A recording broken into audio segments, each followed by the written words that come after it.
the courier never made it to his destination.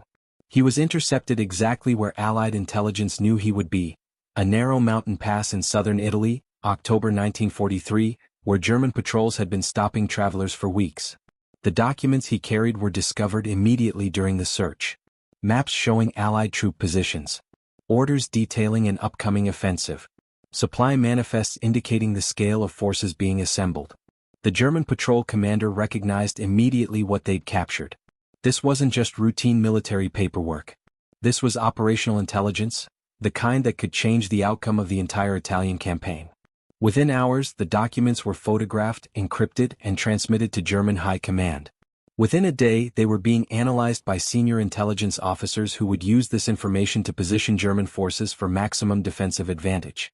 Every detail in those documents was accurate. Troop positions matched what German reconnaissance had independently observed. Supply figures aligned with intercepted logistics communications. The offensive described was consistent with Allied strategic objectives in the theater.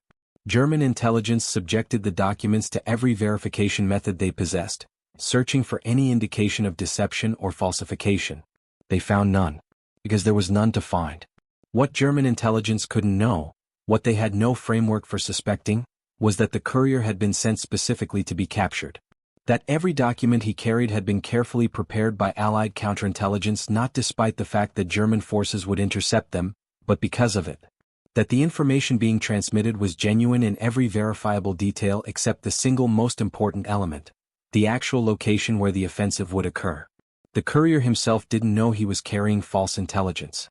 He believed his mission was genuine, which meant if interrogated, he would truthfully defend the authenticity of the documents he carried. His capture wasn't a failure of operational security, it was the operation itself. This is the story of how truth became the perfect camouflage for lies. How the most effective deception isn't making the enemy believe something false, but making them believe something almost entirely true, with one crucial falsehood embedded so deeply that their own verification methods would confirm rather than expose it. How the message that was intercepted wasn't a failure of intelligence security, it was intelligence security operating exactly as designed. Because in the autumn of 1943, Allied command had discovered something that would fundamentally change how military deception operations worked. The enemy's competence and thoroughness in analyzing captured intelligence could be weaponized against them. The more carefully they verified information, the more certainly they would be deceived. If that information was constructed precisely to pass their verification methods while still serving Allied strategic purposes. This was intelligence warfare as recursive trap.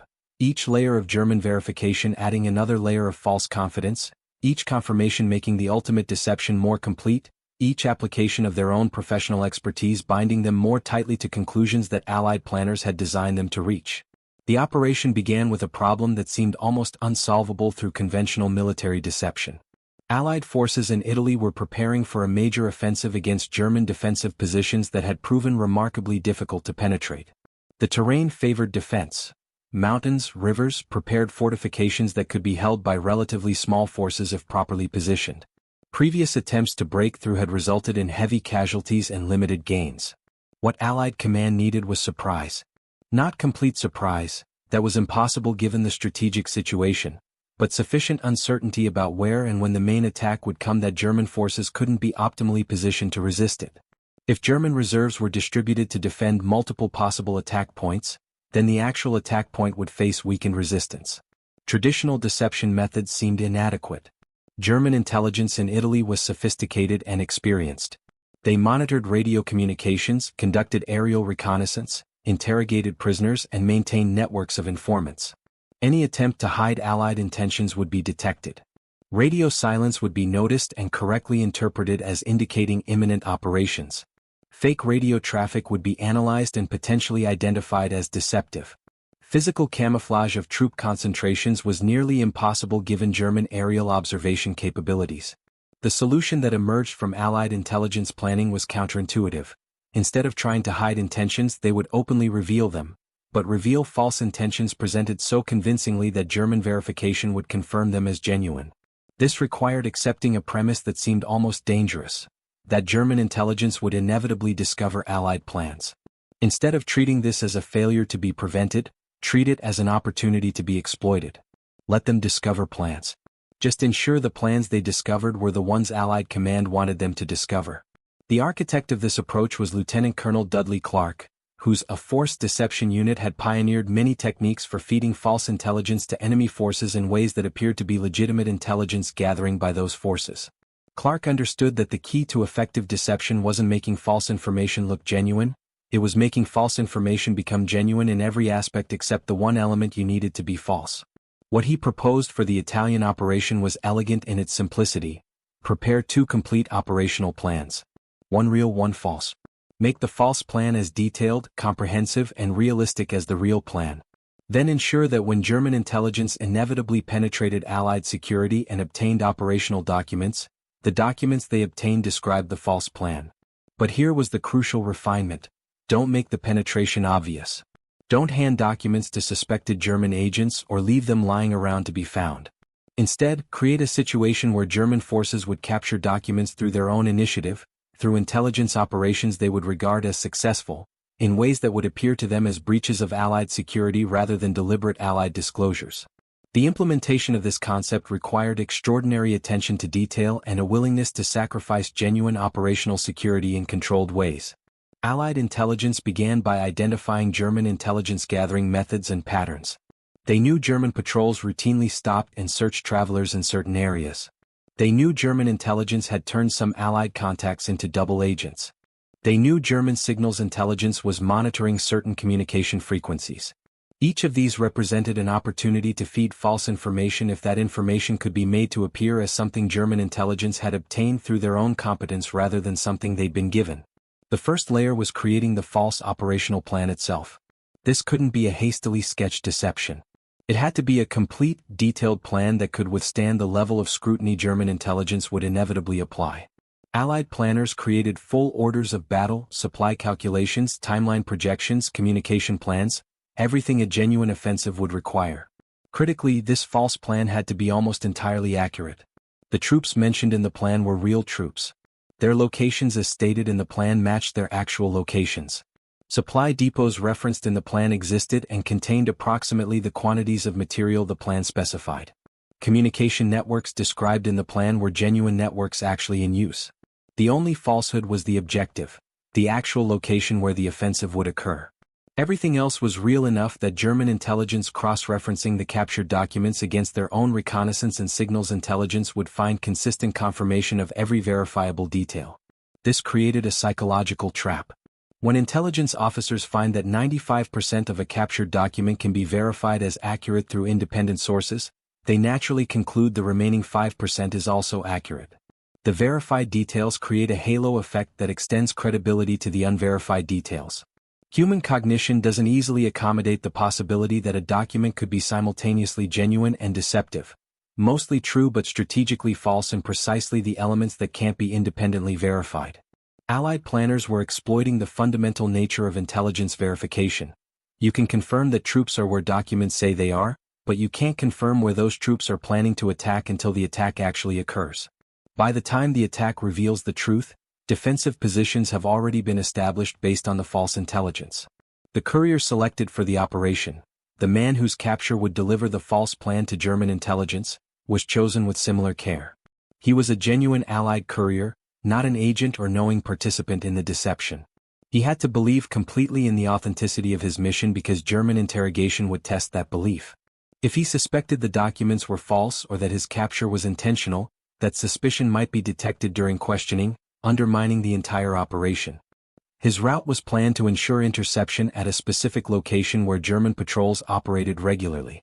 Not so obviously that it would appear he'd been sent to be caught, but through an area where capture was likely enough that it could be attributed to unfortunate circumstances rather than deliberate exposure.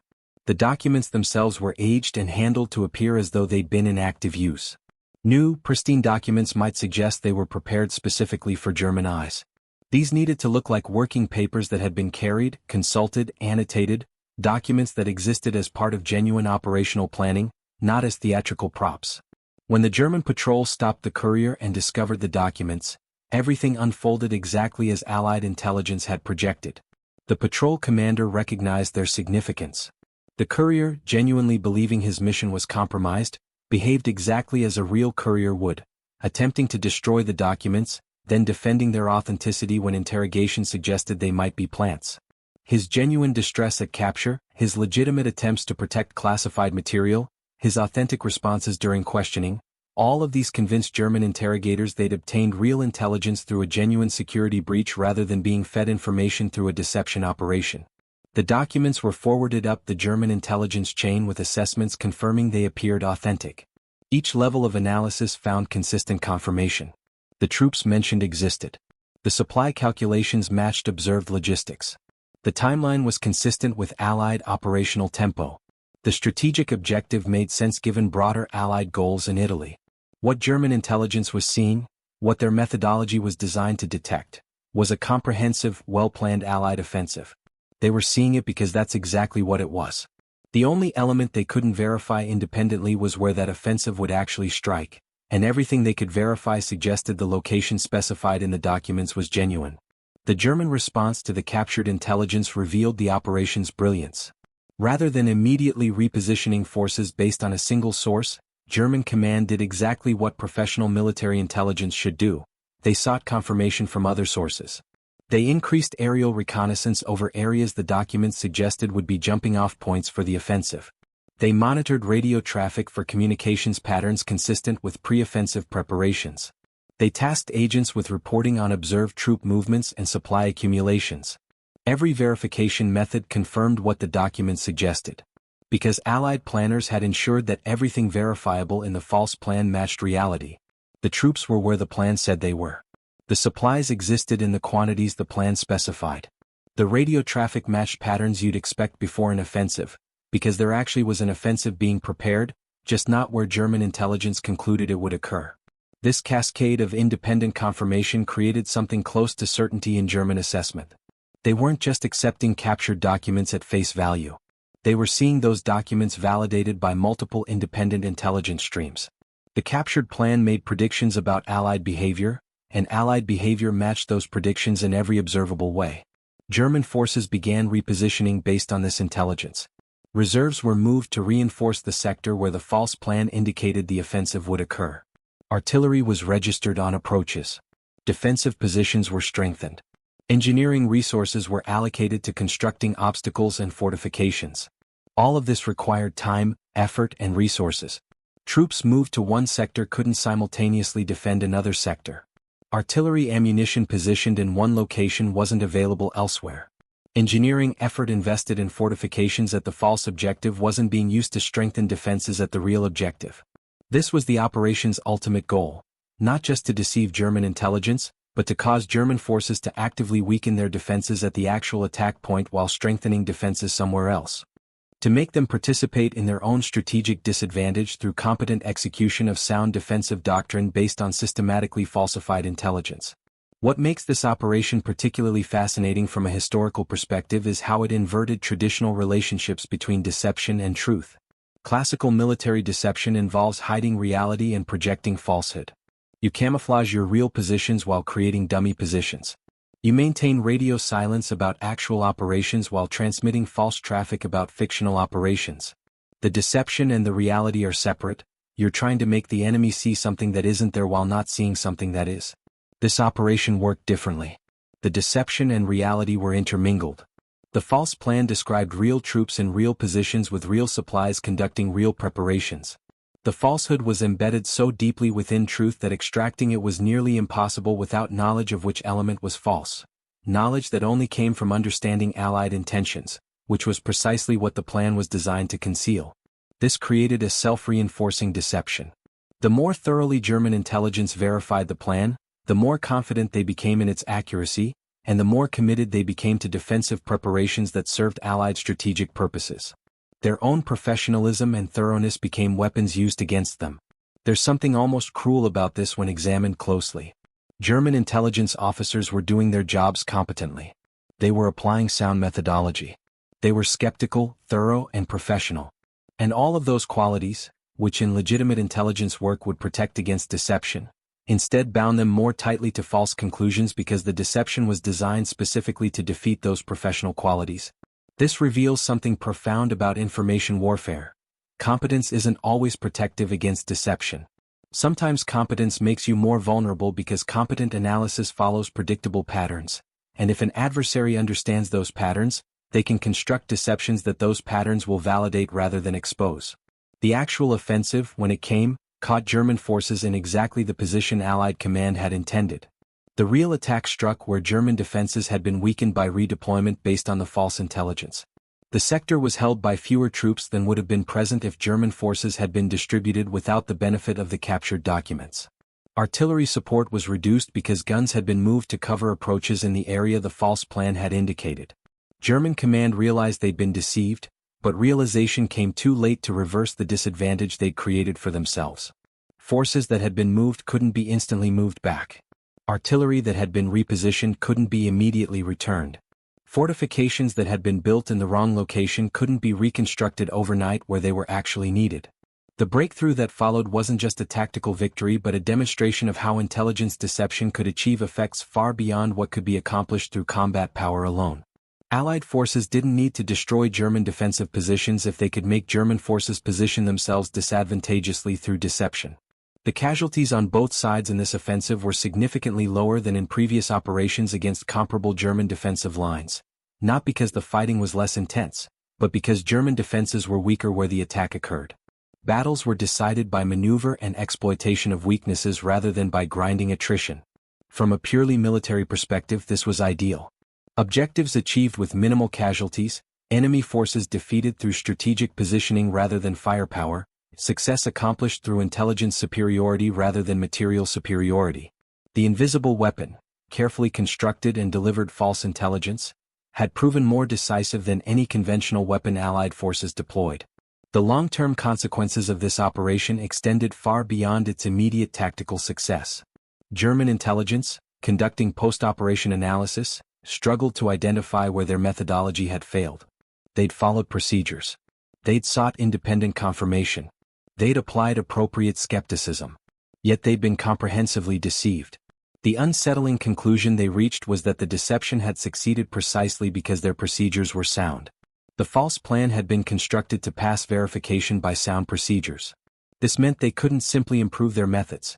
They had to question whether verification itself was reliable when facing an adversary who understood their verification methods. This triggered a spiral of doubt that affected German intelligence operations for the remainder of the war.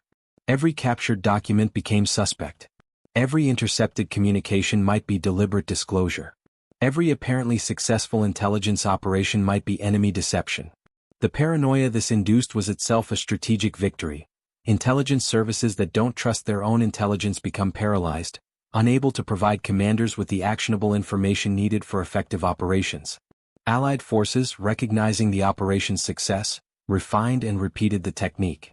Not identically, German intelligence would eventually recognize repeated patterns, but using the same core principle: create true information containing embedded falsehoods, deliver it through channels that appear to be breaches of security, ensure it passes enemy verification methods. This became formalized doctrine. By 1944, major Allied operations routinely included deception components based on this principle. The D-Day invasion was protected by Operation Fortitude, which used similar techniques at larger scale, feeding German intelligence information that was accurate in every verifiable detail except where the invasion would actually occur.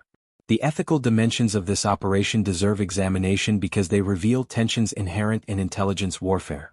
Sending a courier into a situation where he would be captured, allowing him to believe his mission was genuine, ensuring he would be interrogated while truly believing the false documents he carried were authentic. All of this involved a form of deception directed not just at enemies but at Allied personnel. The courier was essentially sacrificed to make the deception convincing. Not killed, he was held as a prisoner of war and eventually released, but used as an unwitting instrument without his knowledge or consent. His genuine distress at capture, his authentic attempts to protect what he believed were classified documents, his real responses during interrogation, all of these made the deception work, and all of these required him to be genuinely deceived about his own mission. This raises uncomfortable questions about consent and the treatment of personnel in military operations. Is it acceptable to deceive your own forces if that deception serves a larger strategic purpose? Where is the line between using personnel as instruments of deception and respecting their autonomy and dignity? Military necessity provides one answer. If deceiving one person saves hundreds or thousands of lives by making a military operation succeed with fewer casualties, that trade-off is justified. But this calculus requires reducing human beings to means rather than ends, valuing them instrumentally rather than inherently. There's no clean resolution to this tension. War itself involves using human beings as instruments. Soldiers are ordered into situations where they may die for strategic objectives they may not fully understand. The courier deception is perhaps more troubling because it involves deliberate deception of Allied personnel, but it's qualitatively similar to many other aspects of military operations where individuals are placed at risk for purposes beyond their personal welfare. What distinguishes this case is its calculated nature. The courier's capture wasn't an unfortunate consequence of an operation serving other purposes. His capture was the operation's purpose. He was selected, briefed, and dispatched specifically to be caught, specifically to respond to interrogation in ways that would convince German intelligence the documents were genuine. The technical sophistication required to execute this operation reveals how much effort goes into creating effective deception. Creating the false operational plan required detailed understanding of how Allied forces actually conducted operations. It couldn't just be plausible in abstract. It had to match specific procedures, communication protocols, logistical patterns that German intelligence knew characterized genuine Allied operations. This meant the false plan had to be created by people who understood real operational planning deeply enough to replicate it perfectly. It required input from logistics officers who knew how supply calculations worked, communication specialists who knew proper radio procedures, intelligence officers who knew what information enemy forces could verify independently. The documents themselves were prepared with extraordinary attention to detail. Paper quality, typewriter characteristics, stamps and signatures all had to match what German intelligence would expect from genuine Allied documentation. The aging and handling had to be convincing. Any discrepancy would raise suspicion. Even the courier's briefing had to be carefully managed. He needed to know enough to answer basic questions about his mission if intercepted, but not so much that he would reveal information that would expose the deception if interrogation extracted his complete knowledge. The briefing itself was a calculated performance, appearing to provide genuine mission information while actually ensuring he would respond to capture in ways that supported the deception. The route planning involved analyzing German patrol patterns, timing the courier's movement to maximize probability of interception at the desired location, ensuring the capture would appear natural rather than staged. Too obvious and it would seem deliberate. Too subtle and he might not be captured at all. The margin for error was minimal. The psychological impact on the courier himself, once he eventually learned he'd been used as an instrument of deception, reveals the human cost of these operations.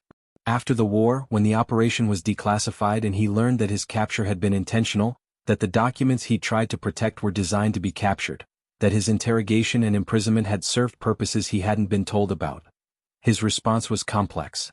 On one level, he understood the military necessity. The deception had worked. The offensive had succeeded. Lives had been saved. On another level, he felt betrayed. He'd been put at risk without his knowledge. His fear, his attempted resistance to interrogation, his belief that he'd failed his mission, all of these had been manipulated for strategic purposes. This psychological aftermath is rarely discussed in accounts of military deception but represents a genuine cost of these operations. The people used as instruments of deception often carry psychological burdens related to their unwitting participation. Guilt about having been captured, confusion about what was real and what was theater, anger at having been deceived by their own side.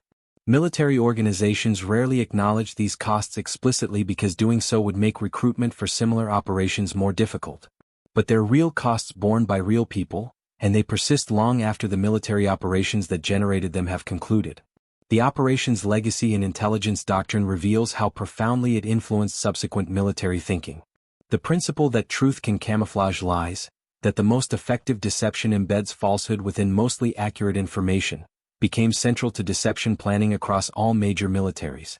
Modern military deception operations routinely use this technique. Make everything verifiable true except the one crucial element you need to be false. This has created an intelligence environment where verification itself has become problematic. Intelligence services know that adversaries understand verification methods and can construct deceptions that pass those methods. This creates recursive skepticism. You doubt your intelligence because you know it might be deception, but you also know that excessive doubt can paralyze decision-making. The solution most intelligence services have adopted is probabilistic assessment rather than binary judgment. Instead of asking, is this information true or false, they ask, what is the probability this information is accurate, and what decisions are justified at various probability levels? This allows operation even in environments where deception is expected and verification is potentially compromised. But this probabilistic approach has its own vulnerabilities. If an adversary understands your probabilistic frameworks and threshold levels, they can craft deceptions that exploit those frameworks. The competition between deception and detection becomes increasingly sophisticated, with each side developing methods to exploit the other's methods in an ongoing cycle of adaptation. Modern information warfare operates in this environment. Cyber operations, electronic warfare, information operations, all involve attempts to feed adversaries information that will shape their decisions in favorable ways, while simultaneously trying to detect when adversaries are feeding you similar information. The Courier operation of 1943 was an early example of a dynamic that now characterizes entire domains of military competition. There's a particular document that survived in Allied intelligence files. The original false operational plan, the one the Courier carried, the one German intelligence analyzed and ultimately acted upon. Reading it now, knowing its purpose, it's remarkable how convincing it remains even to someone aware it's false. The level of detail is extraordinary. Unit designations, officer names, supply quantities, timeline specifications. Every element that could be verified through other sources was made accurate. The deception is so deeply embedded in genuine information that extracting it requires knowing Allied intentions, which is precisely what the plan was designed to conceal. German intelligence officers analyzing this document weren't incompetent or careless. They were highly trained professionals applying sound methodology to genuine source material. They verified what could be verified and found consistent confirmation. They exercised appropriate skepticism and found it satisfied by the document's detailed accuracy in verifiable elements. They were defeated not by their weaknesses but by the systematic exploitation of their strengths. Their thoroughness became liability rather than protection because the deception was designed to pass thorough examination. Their professionalism ensured they would follow procedures that the deception had been constructed to defeat.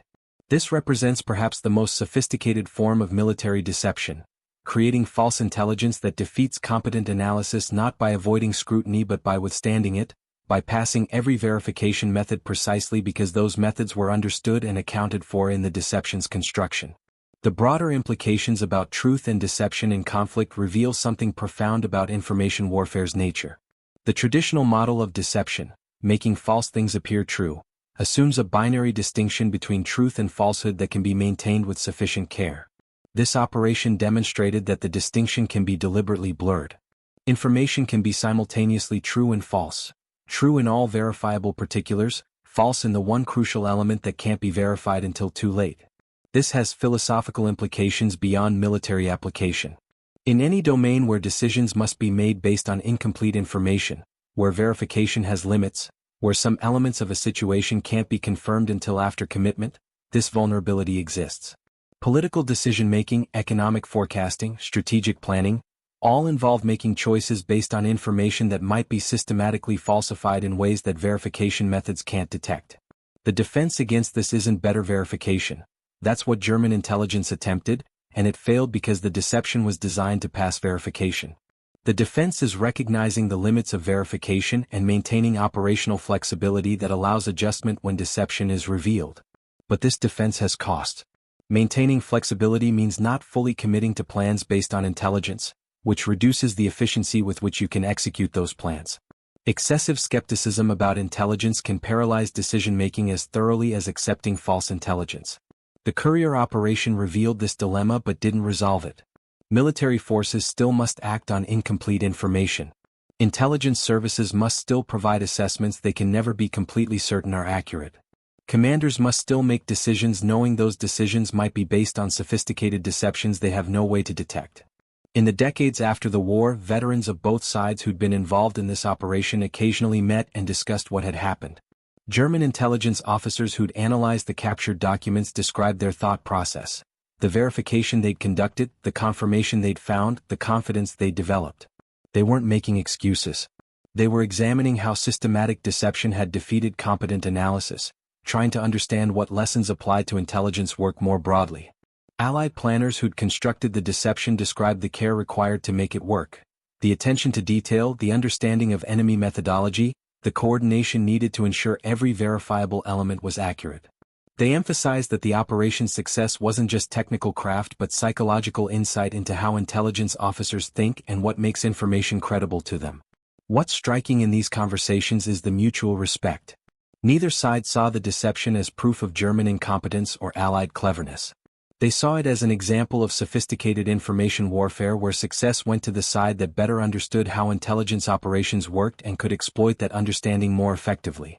This professional respect perhaps obscures the human costs. The courier who was used without his knowledge, the German soldiers who fought from disadvantaged positions because their command had been deceived, the broader moral questions about deception in warfare.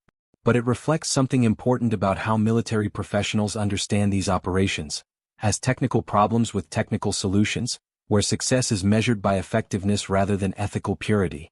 The story of the intercepted message reveals something fundamental about modern conflict that remains true today.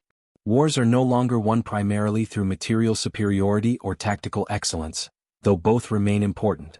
They're won through information dominance, the ability to know more about your adversary than they know about you, to understand their decision-making processes better than they understand yours, to shape what they believe in ways that cause them to act against their own interests. The courier operation was an early, relatively simple example of this principle. Modern information warfare operates at scales and speeds that would be incomprehensible to 1943 planners.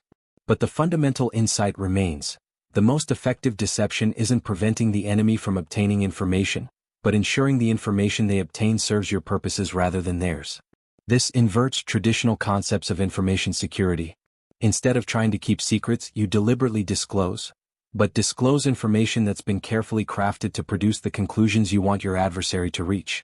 Instead of hiding your intentions, you reveal false intentions so convincingly that verification confirms them. The challenge this creates for intelligence services is profound. You can't simply improve your verification methods because sophisticated adversaries will design deceptions that pass those improved methods. You can't rely on multi-source confirmation because sophisticated deceptions are constructed to be confirmed by multiple independent sources.